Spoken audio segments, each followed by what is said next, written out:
Permettez-moi de vous citer un autre passage de l'Écriture. Nous avons encore le temps dans Jean 5, verset 24, où Jésus dit, « Celui qui écoute ma parole et qui croit à celui qui m'a envoyé, à la vie éternelle. » Voyez, je marche dans la rue et je prends simplement ce qui est écrit littéralement sans la compréhension spirituelle.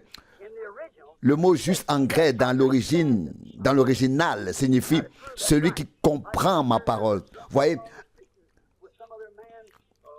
un ivrogne peut venir le long de la route et tenir la femme d'un autre dans ses bras, jurer, abuser du nom de Dieu, etc. Si on lui demandait, as-tu entendu la parole du prédicateur? Il dirait, oui, bien sûr, mais cela ne l'a pas aidé. C'est à propos de celui qui l'accepte, qui le comprend, qui le saisit, l'aigle. Peut-être voulez-vous d'autres passages de l'Écriture? Vous dites, frère Branham, oui, Jésus a dit, mes brebis entendent ma voix. Elles ne suivront pas un étranger. Voyez, dans le cas du mariage et du divorce, comme le Saint-Esprit m'a tout dit, je suis venu et je l'ai dit exactement comme il me l'avait dit. La femme d'un prédicateur m'a sévèrement réprimandé. Elle a dit, je crois que vous prenez la place de Dieu ici. J'ai dit, non, chère madame. Elle a dit, eh bien, vous leur dites que leurs péchés sont pardonnés. Seul Dieu a le pouvoir de le faire, de le dire. Encore un pharisien, vous voyez. J'ai dit, peut-être, savez-vous que Jésus a parlé à Pierre, l'apôtre, et lui a dit par révélation, tu es le Christ, le Fils de Dieu. Il lui a dit, tu es le Christ, le Fils de Dieu. Et c'est sur cela que je bâtirai mon église et je te donne les clés. Tout ce que tu liras sur la terre sera lié dans les cieux. Tout ce que tu délieras sur la terre. Voyez, la révélation de la parole. Le Fils de Dieu s'est révélé, chair de sa chair. À qui vous pardonnerez les péchés, ils seront pardonnés. À qui vous les retiendrez, ils seront retenus. Jean 20, 23. Eh bien, l'Église catholique prend cela et en fait quelque chose de différent par l'intermédiaire des prêtres, bien sûr. Ça, c'est humain. Il s'agit ici de la parole révélée spirituellement par laquelle cela se produit. Et puis, ils connaissent la différence entre le baptême dans le Père, le Fils et l'Esprit. Ils reconnaissent qui il était. J'ai parlé à un prédicateur et il m'a dit, frère Branham, j'appartiens à une certaine communauté pentecôtiste et eux aussi ont déjà commencé à distribuer ces choses rondes lors de la scène, les hosties. Et vous savez, le prêtre prétend avoir le pouvoir de transformer le vin en sang, etc. Et il s'agissait du baptême. C'était la préoccupation principale. Il a dit, penses-tu qu'une personne doit être rebaptisée au nom de Jésus-Christ après avoir déjà été baptisée dans les titres Père, Fils et Saint-Esprit? J'ai dit, absolument. J'ai dit, il n'a pas été baptisé du tout. Les titres ne sont pas reconnus. Il a dit, mais pourquoi pas? J'ai dit, mais oui, écoute, dans Acte 10, 49, a-t-il dit, l'Esprit est déjà tombé sur Pierre. Et j'ai dit, Pierre n'a-t-il pas immédiatement dit, quelqu'un peut-il leur interdire l'eau pour qu'ils ne soient pas baptisés? Et nous pouvons ensuite aller dans Acte 19. Voyez, ils n'étaient pas baptisés au nom du Père, du Fils et du Saint-Esprit, mais seulement sous le baptême de repentance de Jean. Le sacrifice n'avait pas encore été tué. Voyez. Et il a demandé, pourquoi ont-ils dû être baptisés une nouvelle fois? Voyez, j'ai dit, l'homme qui détenait la clé du royaume des cieux a dit, je vous annonce qu'il n'a été donné aux hommes sous le ciel d'autres noms par lesquels ils puissent être sauvés que celui-ci, le nom de Jésus-Christ. Voyez, pas de communauté religieuse, pas de hiérarchie, rien, mais nous savons qu'il est Mais nous savons qu'il est la rose de Saron, le lys de la vallée. Il est l'alpha et l'oméga, le commencement, la fin. Jéhovah Jireh, Jéhovah Rabba, Jéhovah Manassé, il est tout cela. Voyez la rose de Saron. Le Père, le Fils et le Saint-Esprit. Mais il s'agit du nom, le nom de Jésus-Christ. Et la Bible dit, la repentance et le pardon des péchés doivent être prêchés en son nom, en commençant par Jérusalem. Vous voyez? Et il dit, cela fait-il une différence? J'ai dit, monsieur, je voudrais vous demander, nous étions tous les deux assis à table. J'ai dit, nous sommes tous les deux en Arizona, nous vivons ici. Nous connaissons nos concitoyens, notre maire, notre gouverneur, etc. Et si je te disais, frère, va signer pour notre repas et je signerai au nom du gouverneur de l'État de l'Arizona. Penses-tu qu'il accepterait un tel chèque? Eh bien, il a dit, oui, pourquoi Jésus a-t-il dit cela? Pourquoi? Si je te disais, va signer pour ce repas au nom du gouverneur de l'État de l'Arizona. Et nous sommes citoyens de l'Arizona. Nous savons qui est le gouverneur. Alors tu saurais que tu signerais au nom de Sam Gotthard parce que tu sais qui il est. Sam Gotthard. Eh bien, si tu comprends, Père, Fils et Saint-Esprit, qu'il s'agit du nom, tu sais comment il s'appelle et qui il est. Mes brebis entendent ma voix. Vous voyez? Ah, a-t-il dit, oh, c'est comme ça. Et ensuite, croirez-vous, celui qui écoute ma parole et qui croit en celui qui m'a envoyé, à la vie éternelle. Et si cette vie éternelle habite en vous, voyez, c'est déjà une puissance. Le jour de la Pentecôte, il y avait la mécanique et il croyait et puis vint la dynamique. Vous voyez, les amis baptistes disent, certains d'entre eux, nous l'avons reçu lorsque nous avons cru. Mais la question était dans Actes chapitre 19. Avez-vous reçu le Saint-Esprit quand vous êtes devenus croyants? Vous voyez, c'est seulement par la dynamique que la mécanique est prouvée. Il en était de même avec Jésus-Christ. Eh bien, d'accord. Vous qui étiez autrefois morts par vos péchés et vos transgressions, il vous a rendu à la vie. Par quoi? Par son esprit. Éphésiens 2, 5. Par l'esprit qui a ressuscité Jésus d'entre les morts le matin de Pâques. Et il nous rendra aussi vivants en nous et en nous-mêmes et nous soumettra à la parole. Comment pouvez-vous prétendre avoir l'esprit et vous éloigner de la parole? Alors vous serez vivifiés par autre chose. L'esprit vous vivifiera toujours par la parole. Vous êtes, peut-être avez-vous en partie de l'essence et en partie de l'eau dans le réservoir. Il doit y avoir 100% d'essence dans le réservoir, sinon ça ne marchera pas. Non, vous pourrez dire, je crois ceci, mais pas cela. Vous voyez, vous pouvez pomper et rien ne se passera ainsi. Vous voyez, mais si vous êtes d'accord avec chaque parole, c'est parce que c'est vrai. Vous voyez, alors que nous terminons cela comme par exemple une petite graine qui se trouve dans le sol. En fait, vous êtes déjà en partie ressuscité. Si vous avez reçu le Saint-Esprit en vous, vous êtes en partie ressuscité. Regardez, la graine qui est plantée dans le sol. Elle boit de l'eau et pendant qu'elle boit, elle pousse vers le haut et devient de plus en plus comme la graine qui a été mise dans le sol. L'Église est venue par la justification, la sanctification et le baptême dans le Saint-Esprit. Le Saint-Esprit de Dieu passe à travers. Vous voyez, et maintenant nous le voyons du côté de l'Antichrist, comment tout s'épanouit. L'Église et aussi les individus, tout atteint son point culminant devant Dieu. Jésus est le même, hier, aujourd'hui et éternellement. Nous grandissons dans la plénitude, dans la résurrection par son esprit. Voyez, nous buvons à la source de Dieu. Voyez, Mais si vous versez de l'huile sur la semence, que se passe-t-il? Ou de l'eau qui est racise ou avariée, alors cela ne fera que nuire aux fruits.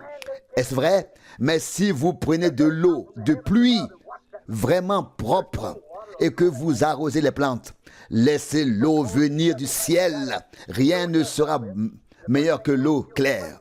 Si vous y ajoutez ceci ou cela, cela peut endommager les plantes, vous voyez. Si des produits chimiques y sont ajoutés, il en va de même pour les puits dans les dénominations. Mais si vous avez les gouttes de rosée de la gloire qui descendent, brillent sur moi jour et nuit. Jésus, toi, la lumière du monde. Alors, nous marcherons dans cette lumière, la lumière glorieuse. Viens là où les gouttes de rosée brillent dans la lumière. Viens, car c'est une lumière glorieuse. Et nous ne faisons confiance qu'au sang de Jésus-Christ.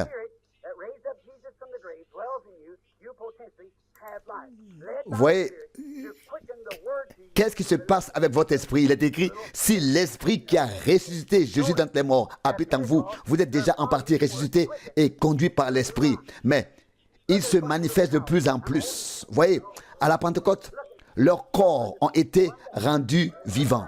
Est-ce que je vous retiens trop longtemps? Je me sens bien et j'espère que vous aussi. Oh, c'est merveilleux. Vous voyez, d'un côté, ils étaient fatigués et épuisés. Ils étaient lâches. Ils s'étaient renfermés. Ils avaient peur. Ils pensaient, tous ces grands évêques, tous ces grands personnages, j'ai peur, je crains. Et tout à coup, la dynamique les a envahis. Oui, que s'est-il passé? Pas seulement qu'ils ont été remplis du Saint-Esprit, mais leur mécanisme a été rendu vivant. Leur corps, ils n'étaient plus lâches. Ils se sont présentés devant les gens et ont dit, hommes de Judée et de Jérusalem qui habitaient ici. Avant, il n'y avait que la mécanique. Maintenant, la dynamique était là. Hommes de Jérusalem et vous tous, écoutez mes paroles. Je ne suis pas... Ces gens ne sont pas ivres, mais c'est... Je vous montre l'écriture. C'est ce qui s'est passé ici. C'est ce dont a parlé le prophète Joël. Dans les derniers jours, je répandrai de mon esprit sur toute chair. La dynamique dans la mécanique, je la répandrai dans la mécanique. Et vous n'aurez plus de crainte. Vous avez parfois peur qu'une femme se moque de vous. Et vous les hommes, vous avez peut-être peur d'être exclus des organisations. Si vous vous faites baptiser selon la Bible, vous devez d'abord aller dans la salle haute jusqu'à ce que la dynamique vienne, jusqu'à ce que l'esprit vienne. Ils sont devenus différents, ils sont devenus un peuple transformé. Ils ont été rendus vivants, passant de la vieille vie d'un lâche à une nouvelle vie comme celle du lion de la tribu de Juda. Ils sont allés et n'ont pas eu peur. Ils ont été jetés au lion. Ils ont traversé des épreuves. Ils ont traversé des persécutions. La dynamique a mis la mécanique en mouvement et a rendu leur corps mortel vivant. Voici encore une preuve. Il y en a encore plus ici. Vous savez, ils ont été rendus si vivants que même leur langage a été transformé, changé. Leur langage a été renouvelé. C'est ce que dit la Bible.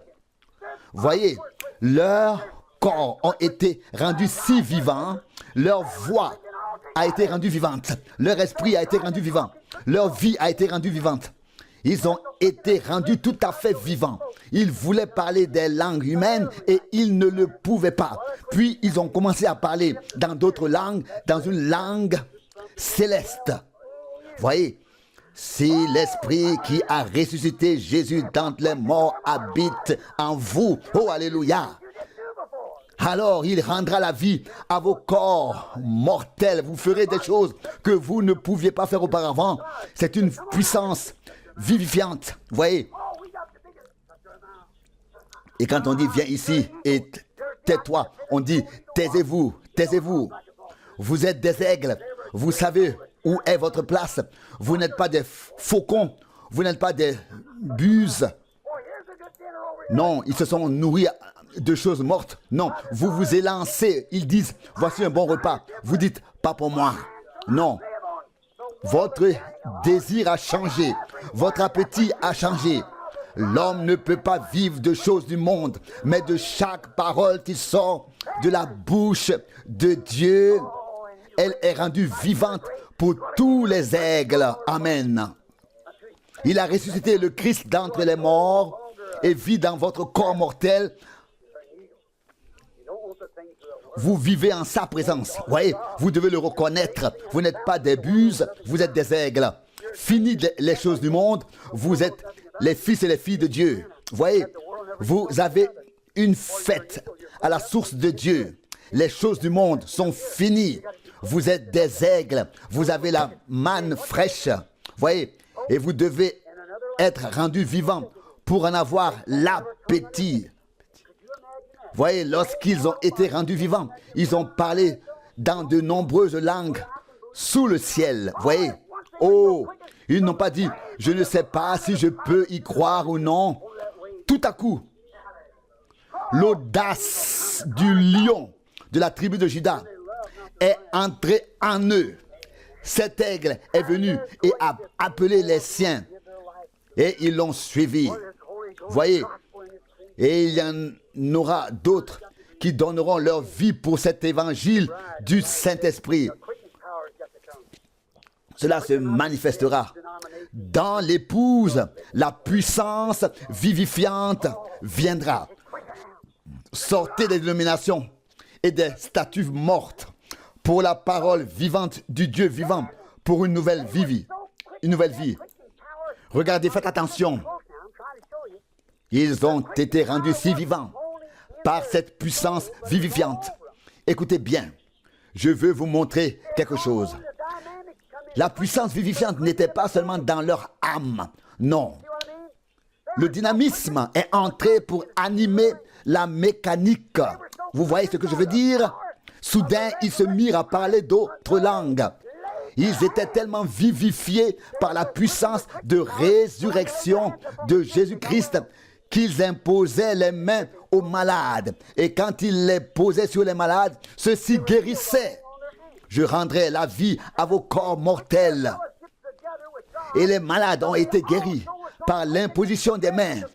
Et l'Esprit a lié leur communion à Dieu de telle sorte qu'ils sont tous venus en présence de Dieu. Dans la présence de Dieu. Vous voyez, et même les morts ont été ressuscités. Amen. Gloire à Dieu. Maintenant, je me sens vraiment bien. C'est vrai. Rendu à la vie. Vivifié. Non seulement la résurrection pour lui en tant que Seigneur, mais aussi pour tous ceux qui y participent, qui sont des semences prédestinées. Il rend nos corps mortels vivants. Ils imposent les mains aux malades. Ils prient. Ils ont des visions. Ils ramènent les morts à la vie. C'est vrai. Leur corps mortel a été rendu vivant. Vous voyez? Si c'est le cas, alors ces signes suivront. Et cela sera là. La puissance vivifiante, rendue vivante en présence de Dieu. L'Esprit qui a ressuscité Jésus d'entre les morts. Voyez, il dit, je leur donne la vie éternelle. Le mot grec Zoé, il se déplace en vous et donne même vie à vos pensées et vos sentiments. Comment pouvez-vous dire que l'Esprit habite en vous alors que vous avez tout fait et que vous pensez que c'était juste? Voici votre preuve. Si l'Esprit qui était en Christ est en vous, il vous rendra vivant par la parole, car il est la parole. Il vous rendra vivant dans la parole, et tout ce qui vous éloigne de la parole n'est pas l'Esprit du Christ.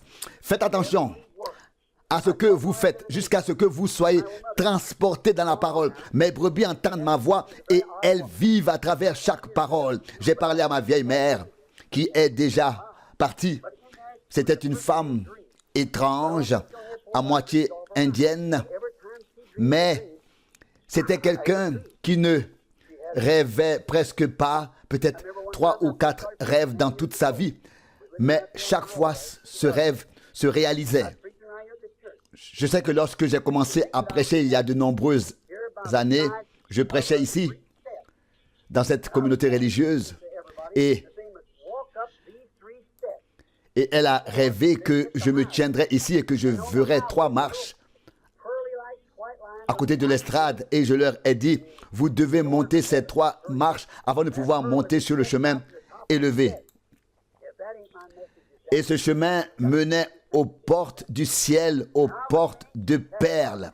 Et si ce n'est pas là mon message aujourd'hui, justification, sanctification, baptême dans le Saint-Esprit, j'en suis convaincu et je dois le dire, chaque personne doit passer par ces 3 étapes. Et vous savez à quoi ressemblaient les femmes il y a 35 ans. Et une dame est arrivée avec des talons hauts et j'ai dit, madame, vous ne pouvez pas marcher ici, ma sœur. Et elle m'a regardé et a dit, ne l'écoutez pas. Il a perdu la tête. Je vais vous montrer, je suis rempli du Saint-Esprit. Je peux marcher ici.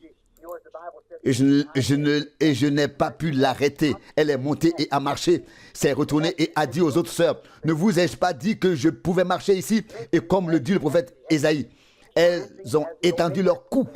Voyez, et ont dansé d'avant en arrière pendant qu'elles marchaient. Les filles de Sion le font dans les derniers jours. Et elle a emprunté ce chemin élevé. Et le chemin est devenu de plus en plus étroit. Et soudain, elle a dévié de ce chemin. Et est tombée. Elle est tombée. Elle est tombée. Et ma mère a dit qu'elle avait entendu le plus grand cri qu'elle ait jamais entendu de la part de cette femme. Vous voyez, elle a tout suivi. Mais il y a une seule parole qu'elle n'a pas voulu suivre. Les femmes pentecôtistes peuvent être sauvées, sanctifiées et baptisées de l'Esprit et pourtant être laissées pour compte. L'homme ne vit pas seulement de pain, mais de toute parole de Dieu. Elle pensait pouvoir passer à travers, mais elle n'a pas entendu. Elle n'a pas écouté. Vous voyez, et je lui ai dit ce qu'il attend. Il a envoyé des apôtres, des prophètes, etc. La parole a été écrite, mais il n'écoute pas. Maintenant, écoutez. La puissance vivifiante, les sentiments, la pensée du Christ est alors en vous. Voyez, lorsque Dieu a ressuscité Jésus d'entre les morts, il vous a aussi ressuscité et vous a rendu vivant avec lui. Car vous étiez déjà dans ses pensées en tant que attributs, caractéristiques. Dieu a déjà vu tout ce qui était en lui. Quand Dieu a regardé le corps, vous savez que l'esprit l'avait quitté à Gethsémani. Il était Dieu. Bien sûr, Dieu a oint la chair humaine. Vous voyez, en tant que Dieu, il n'a pas pu mourir.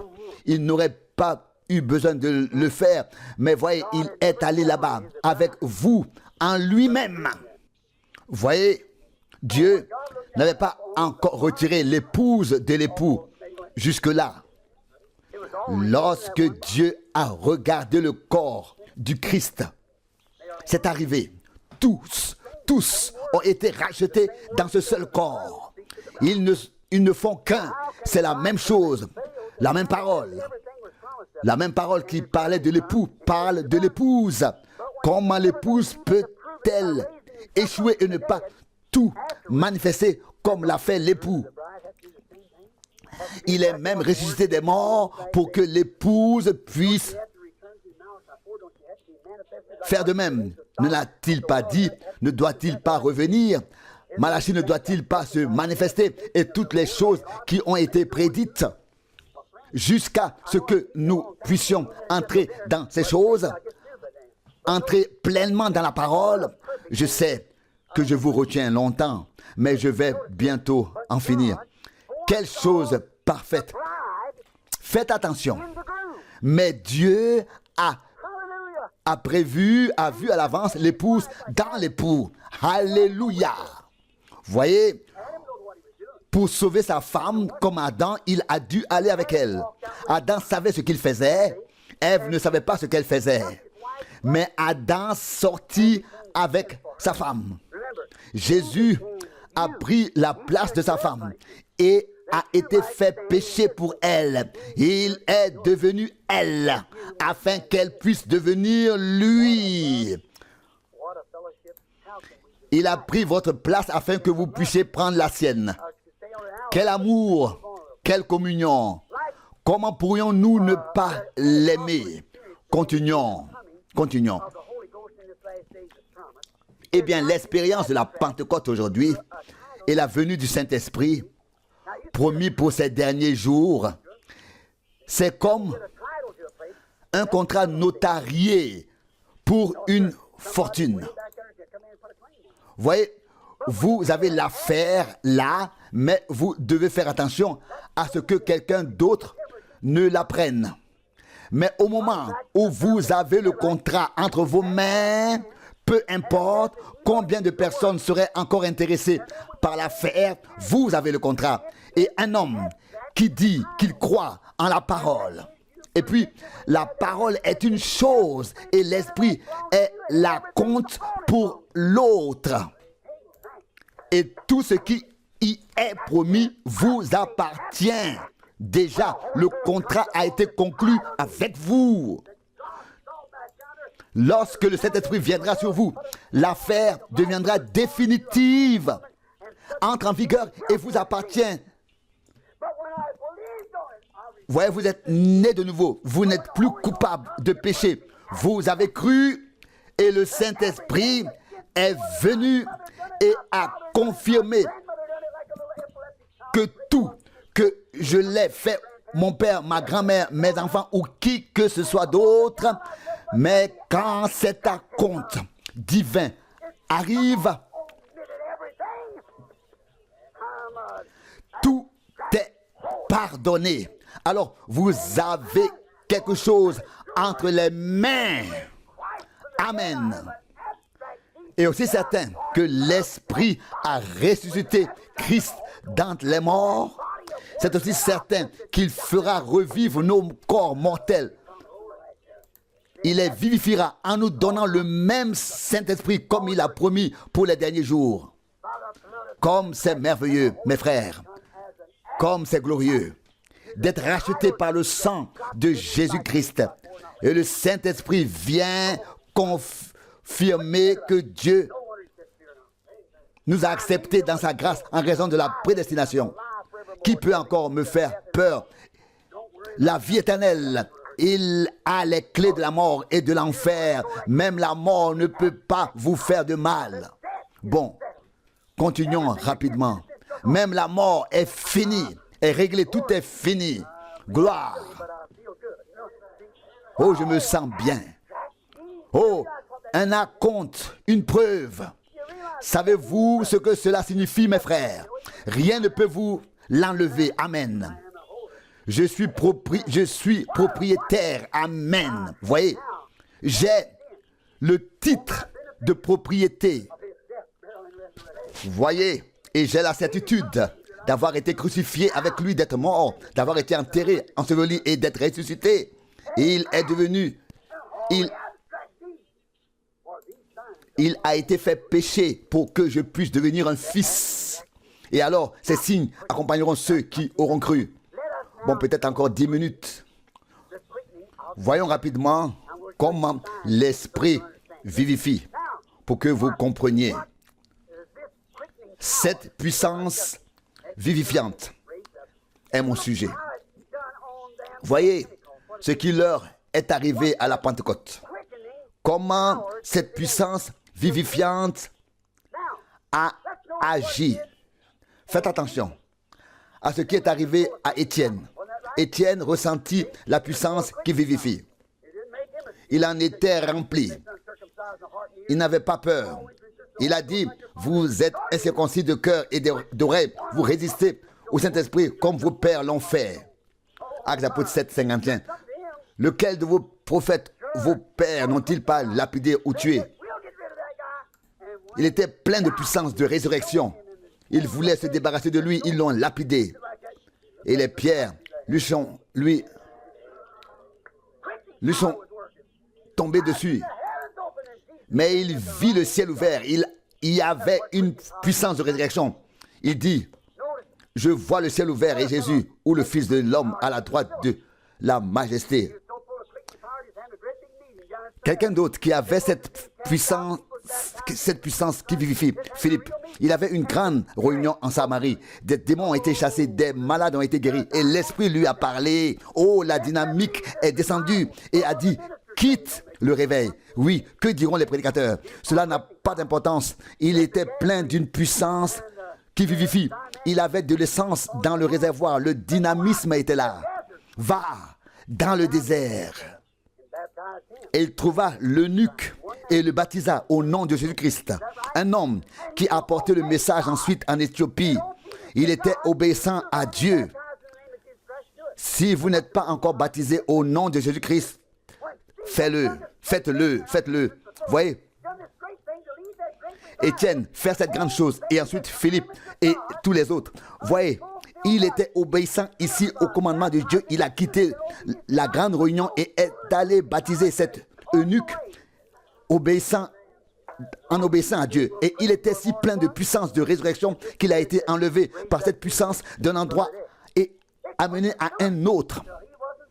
Philippe a été rendu si vivant, peut-être 240 km plus bas. Il était si plein de puissance, de résurrection, qu'il a été enlevé par cette puissance d'un endroit et amené à un autre. Oh, Église du Dieu vivant, nous ne pouvons plus rester assis ainsi. Nous devons prier et être remplis jusqu'à ce que nous soyons rendus vivants par la puissance vivifiante du Saint-Esprit.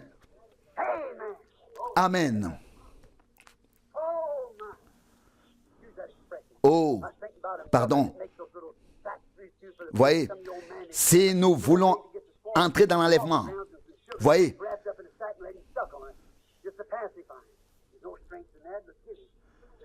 par exemple, lorsqu'une mère ne touche et ne donne à son enfant que des choses artificielles, il n'y a rien de bon là-dedans. Non, revenons à la vraie nourriture, rien d'artificiel, mais à la vraie nourriture.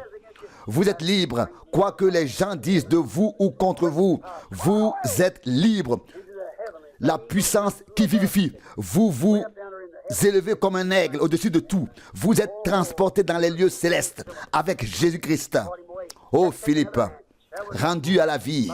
Maintenant, quelqu'un d'autre, un homme nommé Enoch. Il a marché environ 500 ans avec chaque parole de Dieu. Pas une seule fois la parole ne dit quelque chose contre lui.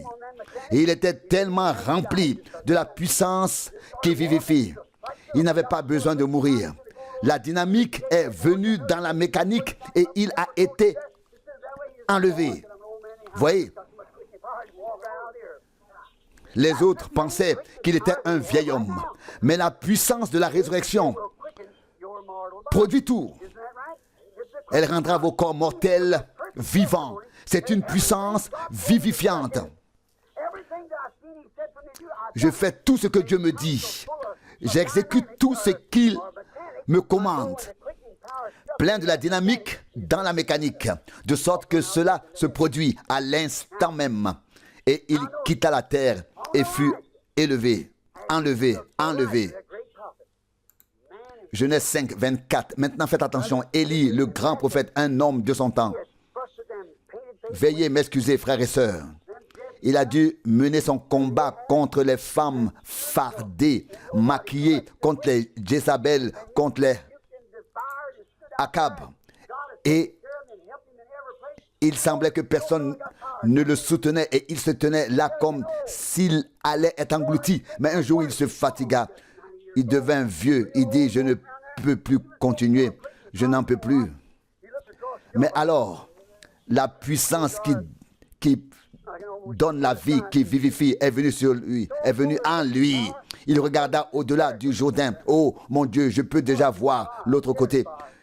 Il était plein de la puissance qui donne la vie, qui vivifie. Et quand il leva les yeux, il vit des chars et des chevaux. Et il fut enlevé, amené à la maison sans mourir. Une puissance qui vivifie. Le char et les chevaux descendirent du ciel et il fut enlevé. Puis, le suivant qui le suivait a ramassé le manteau. Eh bien, mes chers amis,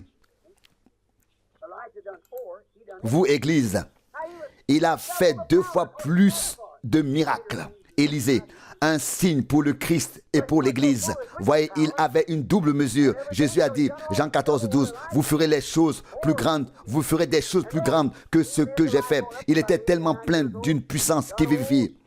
Voyez, et il a vécu environ 80 ou 90 ans, 90 ans, et il est mort. Élisée, il est mort, bien sûr. On l'a enterré. On l'a mis dans une tombe, mais la puissance de la résurrection ne l'avait pas encore quitté. Plusieurs années plus tard, lorsque sa chair fut décomposée par les eaux et qu'un jour ils n'eurent plus le temps d'enterrer un mort ailleurs, ils le jetèrent dans cette tombe et il en ressortit et reprit vie. Qu'était-ce? Il rendra vos corps mortels vivants. Même si vous êtes mort, décomposé dans la tombe, quelque part se trouve cette puissance qui vivifie. Alléluia. Oh, lui qui a ressuscité Christ entre les morts rendra nos corps mortels vivants. Élisée, voyez, un homme mort, un prophète, plein de cette puissance qui vivifie, gît dans la tombe et se décompose. Et le mort est jeté dedans et reprend vie. Voyez, il aurait pu encore imposer les mains aux malades. Amen, vous l'avez. Rappelez-vous que nous sommes la chair de sa chair, Jésus-Christ. La chair de sa chair, les os de ses os. Il n'y a pas d'autre moyen si nous voulons ressusciter. Non, Pâques est plus qu'une tradition. C'est maintenant pour nous, afin que nos corps soient rendus vivants, transportés dans des lieux célestes. Vous pourriez pourrir dans la terre, ne laissez qu'une cuillère à café, mais vous ressusciterez. Le corps sera de nouveau là. Nous avons la certitude que nous ressusciterons, car nous avons la vie éternelle. N'ayez pas peur, ne craignez pas, a-t-il dit. Paul a dit, ô mort, où est ta victoire? Ô mort, où est ton aiguillon? Ici se trouve la puissance de la résurrection, la puissance qui vivifie. Grâce à Dieu, remerciez soit Dieu qui nous a donné la victoire par Jésus-Christ notre Seigneur, vivant pour toujours, le même hier, aujourd'hui et éternellement. Le Messie, le oint, telle est son épouse. Ils sont les oints. Reconnaissez que la mort n'a pas arrêté la puissance qui vivifie. Si vous l'avez, elle est éternelle. Rien ne l'arrêtera. Rien ne peut être fait. Vous pouvez vivre, mais vous ne pouvez pas arrêter sa vie. Moïse était plein de cette puissance de résurrection, de cette puissance vivifiante. Un prophète à qui la parole est venue dans son temps. Il faisait partie de la parole de son temps. Et après avoir été mort pendant 800 ans, il est apparu avec Élie sur le mont de la transfiguration. La puissance vivifiante est là. Même la mort ne peut pas changer cela. Et vous l'enlevez. Vous pensez qu'il est enterré et qu'il se décompose. Non, la puissance de la résurrection, la puissance qui donne la vie est là. Vous dites, est-ce vraiment vrai, frère Branham, après 800 ans? Oui, si vous croyez au passage de la Bible dans Matthieu 27, verset 51, vous verrez que tous ceux qui croyaient qu'il viendrait et qui dormaient dans la poussière de la terre, mais ils faisaient partie de lui. Et en partie, ils avaient déjà la vie grâce au sacrifice des agneaux qu'ils avaient offert. Mais l'esprit des agneaux ne pouvait pas revenir sur eux. Mais l'esprit de l'agneau de Dieu pouvait revenir sur nous. Oh, à l'époque, un agneau était sacrifié en tant que symbole. Maintenant, nous avons la chose elle-même. De quoi avez-vous encore peur? Voyez, et ceux qui n'ont eu qu'une partie de sa résurrection, comme Job par exemple, dans son temps, tout lui a été pris à cause de cette épreuve qu'il a traversée. Le diable a dit, remets-le entre mes mains et il se séparera de toi. Et il lui a vraiment tout pris, même sa femme s'est retournée contre lui, etc. Vous voyez, et ses amis et tous les autres. Et il était si misérable. Et sa femme a dit, détourne-toi de Dieu et meurs. Mais il s'est accroché à ce qu'il avait. Il dit, je ne suis pas un pécheur. J'ai offert mon sacrifice. Amen. Et il savait où il en était. Il s'en tenait à la parole de Dieu, à ses convictions, peu importe ce que les autres disaient. Et puis il a dit, tu parles comme une femme insensée. Le Seigneur a donné, le Seigneur a repris. Que le nom du Seigneur soit loué. Nu je suis venu au monde, nu je repartirai. Regardez ce que signifient ces choses. Même si les membres de l'Assemblée se retournaient contre lui et tout, comme un misérable, il était assis là. On le considérait comme quelque chose de mal. Mais soudain, il se dressa, il se tena sur la parole. Le tonnerre se mit à gronder. Les éclairs a illuminé et il se leva et dit, je sais que mon Rédempteur est vivant. Et même si mon corps est détruit et décomposé, je verrai Dieu lui-même qui sera le dernier à fouler cette terre de ses pieds. Et si je suis complètement détruit,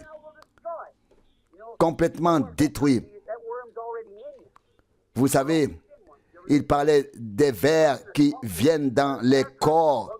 Ils sont déjà en vous, ne vous inquiétez pas.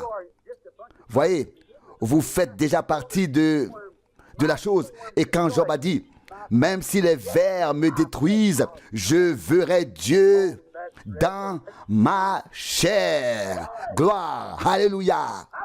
Matthieu, ce grand écrivain, écrit au chapitre 27, verset 51. Après sa résurrection, beaucoup des saints de l'Ancien Testament qui dormaient dans la poussière de la terre ressuscitèrent et apparurent à beaucoup dans la ville. La puissance qui vivifie. Voyez, même s'il ne restait plus qu'une cuillère à café de poussière, d'Élie et de Job, lui qui a ressuscité Jésus d'entre les morts, si son esprit habite en vous, s'il habite en vous par son esprit, il vous rendra aussi la vie, il vous vivifiera. Voyez, je vois comment vous posez les passages de l'Écriture. Vous les écrivez. Pourquoi n'écrivez-vous pas encore 1 Thessaloniciens 4, verset 16? Comme c'est merveilleux. Dieu ramènera avec lui les saints qui se sont endormis en Christ. Les saints dans la tombe, ils reposent comme Élie, d'autres comme Élisée. Certains ont déjà été ressuscités, d'autres sont encore dans la tombe. Mais la trompette de Dieu retentira et les morts en Christ ressusciteront. Les premiers. Et nous qui vivons et restons vivants, nous serons changés et enlevés avec eux et rencontreront le Seigneur dans les airs. La même puissance qui vivifie, qui était en ces prophètes. Leurs noms sont même similaires. Élie, Élisée. Voyez-vous, l'époux et l'épouse. L'un est le Seigneur Jésus et l'autre est la Dame Jésus. Les deux sont identiques. Lui et elle. Élie, regardez maintenant. Élie a été enlevé comme l'Église. Et Élisée est resté jusqu'à la résurrection. Regardez comme un oiseau. Il a besoin de deux ailes pour garder l'équilibre. L'Église a donc besoin de cet équilibre. Ces deux prophètes, voyez, et ceux qui sont déjà morts et ceux qui seront encore en vie à ce moment-là de l'enlèvement. Oh, alléluia. Nous nous envolerons, car la puissance qui donne la vie est toujours là. Pensez-y, faites attention. Qui vivifie est encore là. Faites attention à voir ce qui donne vie à ces choses. Faites attention à ce qu'est la puissance vivifiante en ce jour. Je crois que notre Seigneur l'a dit, ainsi que Paul. Il a dit, tout ce que le Père m'a montré, je vous le donne et je ne retiens rien. C'est grâce à la puissance qui vivifie. Des malades ont été guéris. Vous voyez, des visions, des morts sont ressuscités. Les malades ont été guéris. Je ne sais pas si vous connaissez le petit vers. Je chasse avec lui et c'est un très bon ami. Et je l'ai vu avoir une mauvaise oreille et je lui ai demandé une fois, comment vas-tu? Et j'ai demandé, qu'est-il arrivé à ton oreille? Et il répondit, oui, j'ai été ici et là. Et il a dit, j'ai peut-être une idée. Et j'ai pris ma main, je l'ai mise dans la sienne et j'ai dit, tu as un cancer. Qu'est-ce que c'est? 2 jours plus tard, il ne restait plus qu'une cicatrice complètement guérie. L'oreille aurait été dévorée, mais la puissance qui vivifie. Un jour, alors que j'étais moi-même accablé de soucis et que je pensais, tu as maintenant 50 ans, si tu veux encore faire quelque chose pour le Seigneur, dépêche-toi de le faire. Tôt le matin, la puissance qui vivifie est venue et j'ai regardé de l'autre côté. Et il a été dit, tout ce que tu as aimé et qui t'ont aimé, je te les ai donnés ici. La puissance qui vivifie. Jean, qui a écrit l'Apocalypse, a été rempli d'une puissance qui vivifie. Ésaïe et tous les autres. Si l'esprit de celui qui a ressuscité Jésus-Christ d'entre les morts habite en vous, celui qui a ressuscité Christ d'entre les morts rendra aussi la vie à vos corps mortels par son esprit qui habite en vous. Rappelez-vous, la puissance qui donne la vie est venue. Elle est même venue pour ouvrir les 7 sceaux.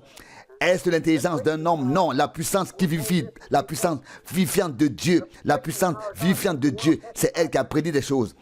Vous voyez, et Dieu a témoigné, et l'ange du Seigneur, la colonne de feu qui est descendue, le monde a dû témoigner que c'était vrai.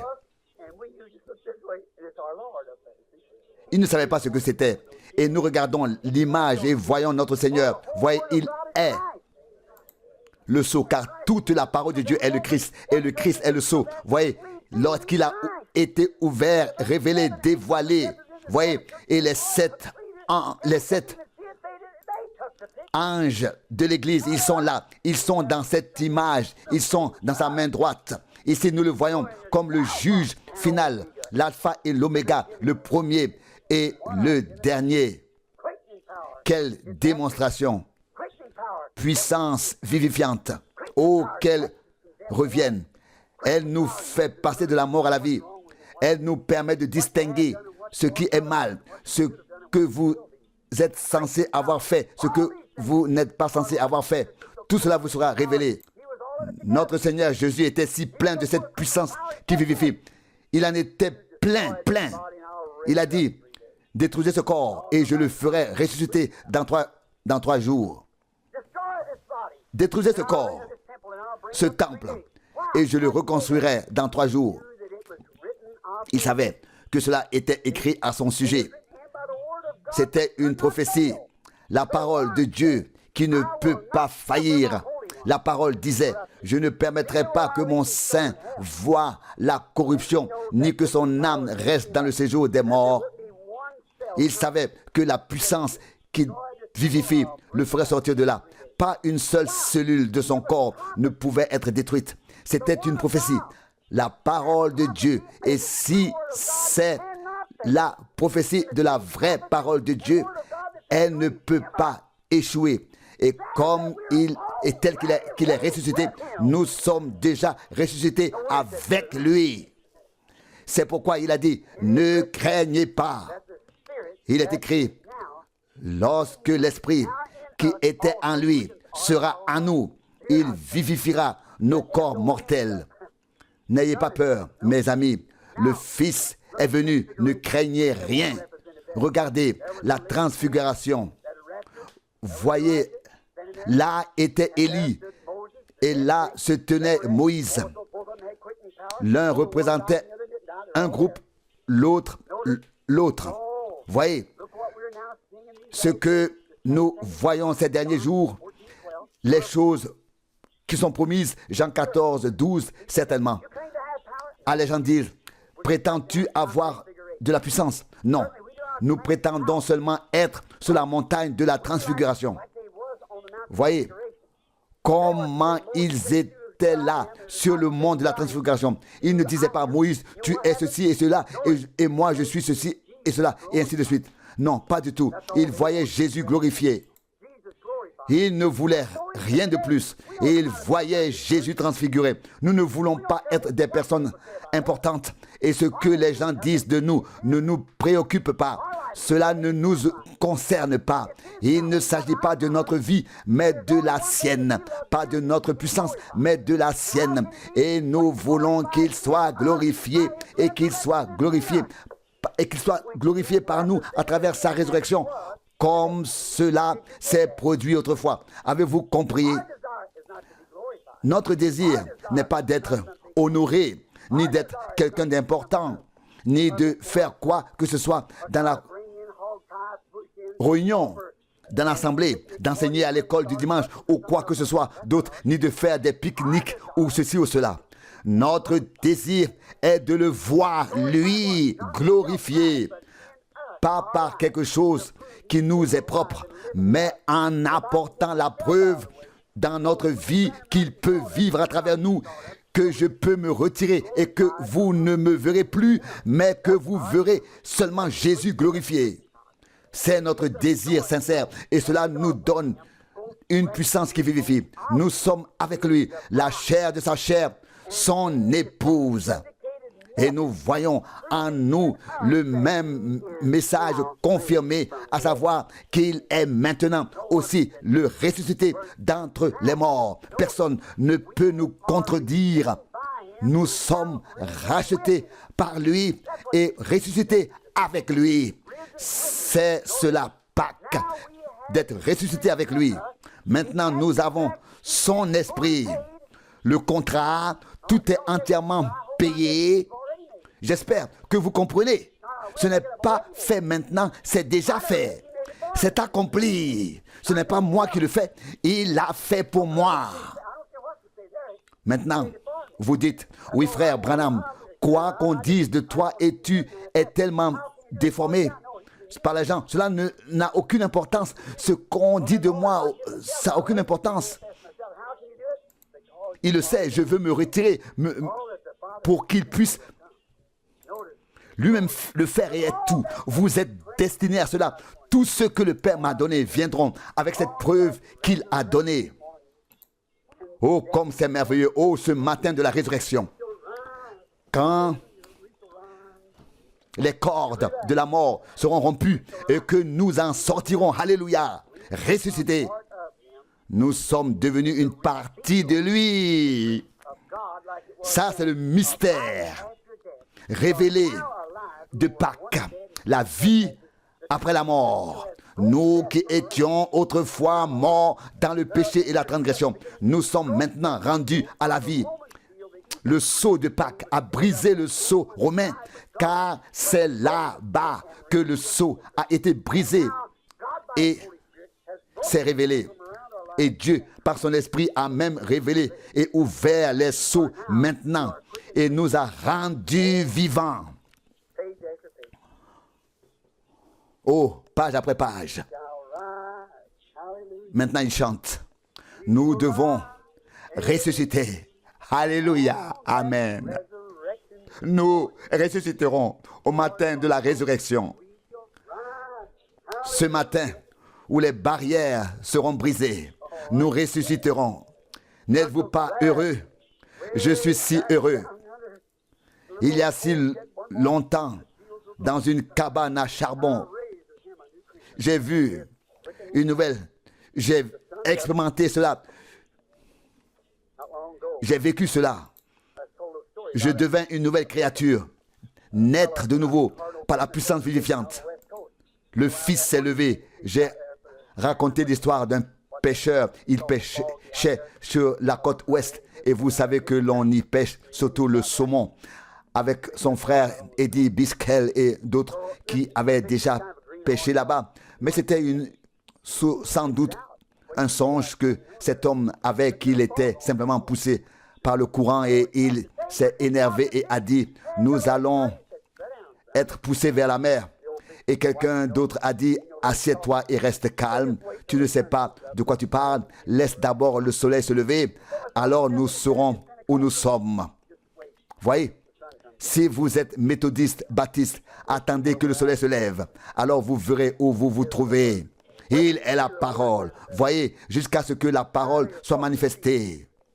Voyez, traversant la mer, nous voyons la gerbe est tissée.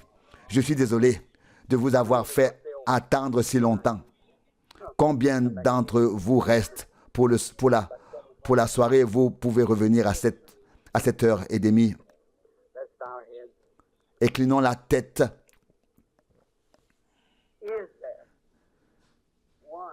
Y a-t-il quelqu'un ici ou plusieurs personnes qui n'ont pas encore cette puissance qui vivifie en eux? Le Fils s'est levé, vous avez entendu les bandes sonores, mais vous n'avez pas encore été rendu vivant. Vous femmes, vous hommes, êtes-vous prêts à obéir à chaque parole écrite? Oh, il y a quelque chose de dangereux ici. Et si vous étiez une semence morte et qu'il n'y avait pas de vie en vous, mais quelque chose est en vous qui vous dit, je veux me lever aujourd'hui, je veux sortir de la situation dans laquelle je me trouve, de la mort, de la saleté, je suis poussé vers la mer, je veux lever la main et demander, priez pour moi. Que Dieu te bénisse, que Dieu te bénisse. Nous ne pouvons pas faire d'appel à l'autel. Il y a déjà des gens devant l'autel. Je ne suis pas vraiment pour de toute façon, mais à moins que la graine ne germe et ne donne vie. Le baptême d'eau peut être comme une rosée tombée du ciel, qui tombe sur une graine et tombe aussi à côté. Mais un vrai baptême d'eau signifie la mort à toi-même et à toutes les doctrines qui sont contraires à la parole de Dieu et qui sont enseignées dans les dénominations. Et si vous le pensez du fond du cœur, alors faites attention à ce qui vous arrive avec le baptême. Vous êtes baptisés pour le pardon de vos péchés et vous êtes tissés comme la gerbe, comme le fruit des prémices, donc comme les premiers fruits. Le Saint-Esprit vient car la promesse s'applique à vous et à vos enfants. Dieu et Père, j'ai parlé longtemps et j'ai épuisé le temps des gens. Il semble que je ne puisse plus m'arrêter. Je ne peux pas m'en éloigner. Nous vivons dans un monde mourant, parmi des gens mourants, avec un message vivant et la preuve de la résurrection. Oh Dieu, nous sommes mortels ici.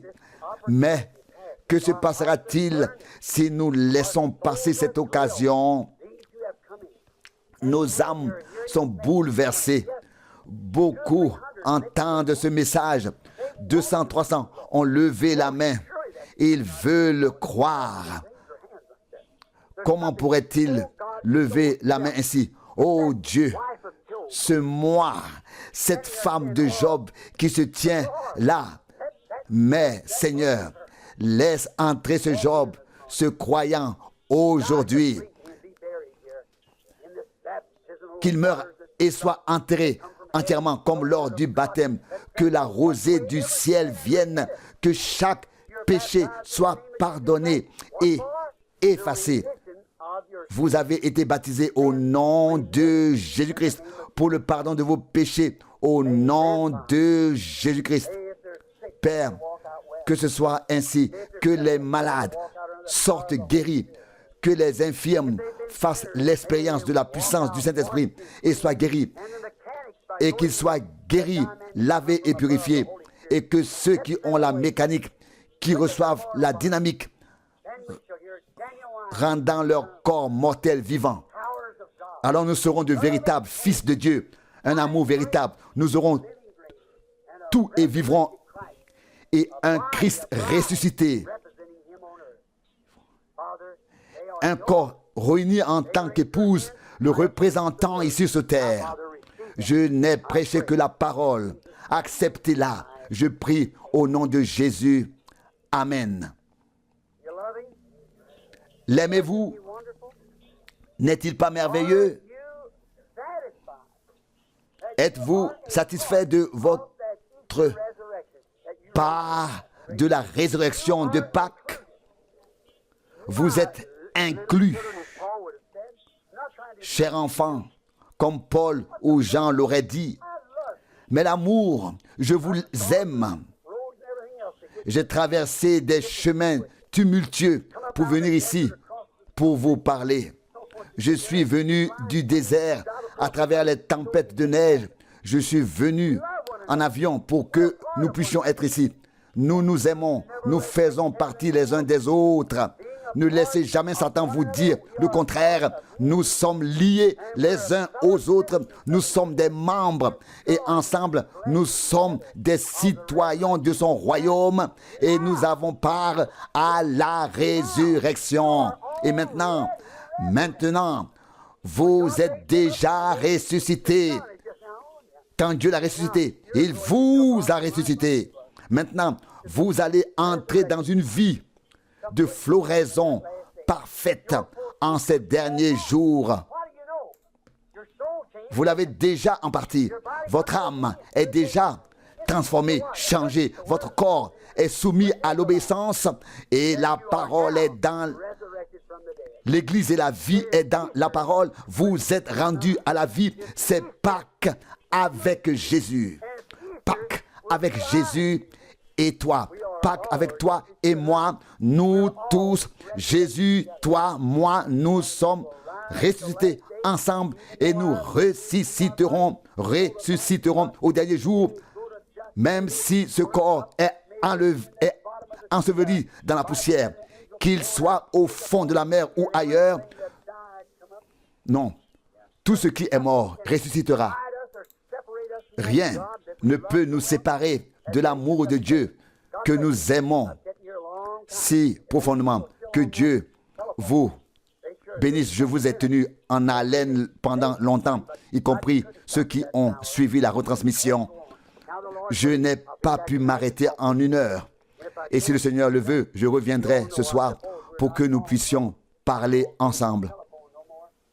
Et ceux qui m'ont entendu maintenant par le biais de la retransmission, vous savez où je vais. D'abord en Afrique, un appel depuis longtemps. Et puis, la vision est venue, l'Esprit du Seigneur a préparé lui-même le chemin. Quand les indigènes ont appris que je ne pouvais pas venir la dernière fois, ils se sont couchés par terre, jour et nuit, par milliers. Vous voyez, certains croient qu'ils n'ont même pas d'âme. Mais j'ai dit, ne laissez pas un message précéder ma venue, sinon ils ne me laisseront pas entrer. Je dois y aller sous prétexte de chasser là-bas. Sinon, ils ne me laisseront pas entrer à cause de mon passeport qu'ils ont déjà tamponné. Vous voyez, le stade était déjà loué, ils ne le savaient même pas. Louer et prier pour que la volonté de Dieu ne soit pas entravée. Mon âme est en Afrique pour apporter le message à ce grand rassemblement. Peut-être que je ne vous verrai qu'après, quand je reviendrai. Priez-vous pour moi. Vous ne savez pas quelles difficultés vous devrez affronter, des sorciers ici et là et des démons. Vous devez savoir de quoi vous parlez et ce qui vous tient à cœur. et où est-ce que vous vous tenez. Je sais en qui je crois et je sais et je suis convaincu qu'il me soutiendra le jour où il viendra grand et glorieux. Prions. Dieu fidèle, ce message de résurrection, et je suis ici, prouvant par la parole que cette puissance qui vivifie est dans les enfants de Dieu croyants. Et cette foi a transformé ma vie grâce à la puissance qui vivifie. Et ces personnes croient. Et nous prions les uns pour les autres. Je pose mes mains sur ces mouchoirs. Que Dieu, qui a rendu Jésus-Christ vivant, que l'Esprit qui l'a ressuscité des morts habite dans nos corps. L'Esprit qui était sur le corps d'Élisée et qui, après sa mort, était devenu une puissance vivifiante, était présent même dans ses os. Les mains des apôtres avaient une puissance vivifiante. Les pensées des apôtres, la vision des apôtres, les langues des croyants, partout régnait une puissance qui vivifie. Ah Seigneur, je leur ai exposé et présenté ta parole qui est cette parole qui est la tienne. Accepte-les. Je te présente aussi tous les malades qu'ils recouvrent la santé par Jésus-Christ. Non seulement ceux qui ont déposé leur mouchoir, mais aussi ceux qui sont dans l'assemblée et tous ceux qui souffrent, les enfants, les personnes âgées. Que la puissance qui donne la vie les rende vivants au nom de Jésus. Combien ont reçu la puissance de la résurrection? Imposez-vous les mains. Priez les uns pour les autres. Si elle est en vous, seule l'incrédulité peut être un obstacle, peut l'empêcher d'agir. Voyez à l'époque, quand le Seigneur était... Il s'agit de l'attitude. Le soldat romain, qu'a-t-il fait? Il ne l'a pas reconnu. Mais priez maintenant les uns pour les autres. Les uns pour les autres. Dieu fidèle, nous faisons cela au nom de Jésus-Christ, le seul nom donné aux hommes par lequel nous pouvons être sauvés ou guéris. Ces personnes qui sont ensemble citoyens du royaume et détentrices de la puissance qui vivifie, qu'elle puisse les faire vivre, puisse l'Esprit passer maintenant d'aigle à aigle, de parole en parole, dans la plénitude de Jésus-Christ et se manifester dans chaque corps, qu'il soit spirituel, physique ou quel que soit le besoin, pendant que nous nous imposons les mains les uns aux autres au nom de Jésus.